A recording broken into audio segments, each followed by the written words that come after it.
Hello everyone, welcome back to QSlick's channel. In this video, I'll show you. So here is how you can add a shop to your Instagram account, and this is actually really easy to do, but you want to make sure that you watch this entire video to the really end so you don't make any mistakes in the process. So the very first thing is, of course, open up our Instagram account, and with Instagram shop, if you want to add an Instagram shop, you want to essentially have your Instagram account as a professional account. So go over to your profile page, then you want to go ahead and click on the three bars on the top right hand corner, and then click on settings and privacy. Now you want to scroll down to the really bottom of you want to find account types and tools. Go ahead and click on that option. And then now you want to click on switch to professional account.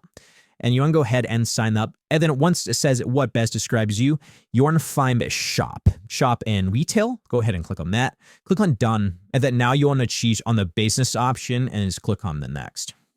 And so from here, it says review contact info. You can add in your email as well as your phone number. Go ahead and add in your personal information and go ahead and click on next. You can connect to Facebook if you want, but I'm just going to click on skip.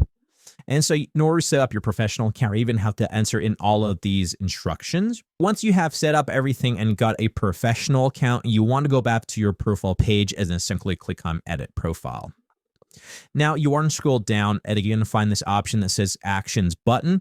Go ahead and click on that. And then so you can set up your shop from here. It says select a button. And then so I have this option that says add each form. However, some people also may have more options such as order food, book now, reserve, and go ahead and click on the option that fits you best and then set up your shop from here.